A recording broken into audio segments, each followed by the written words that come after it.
I can tell you this was an amazing summit. There was so much energy in the room once people realized what we were working to do. There was so much collaboration and the realization that partnership is key. You have power when you've got partnerships together working on the same effort. And with our world today, things are kind of blowing up. And so we really need to pull together as partners in all areas of interdisciplinary expertise, infection prevention, EVS, facility managers. We had them in this room and it was powerful. The energy was so high and we actually accomplished a lot of things and set an agenda for next year. Founded back in 2017 when we realized that surfaces were being completely overlooked when it comes to HAIs and issues. And the mere fact that people are not testing surfaces for compatibility. So I started doing more and more research on surfaces in the healthcare environment. We found it was an overlooked issue.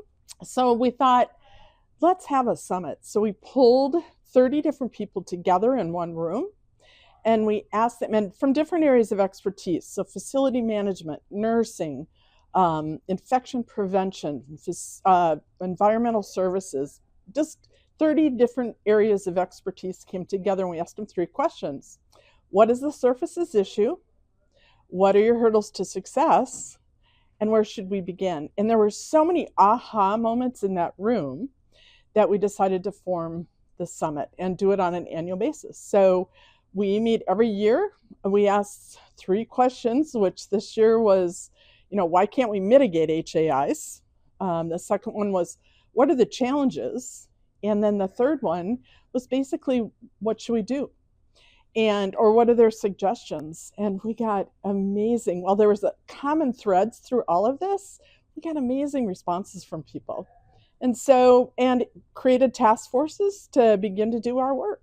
1 out of every 17 people that go into a hospital for care will get sick with the healthcare associated infection.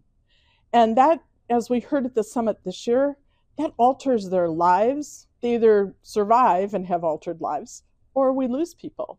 They die. 99,000 people die every year. The World Health Organization anticipates by 2050, because we're struggling with not only this issue, but also antimicrobial resistance, that by 2050, 10 million people will die annually, which means that is more than people that die from cancer if we don't address this issue. And so it's a hidden epidemic.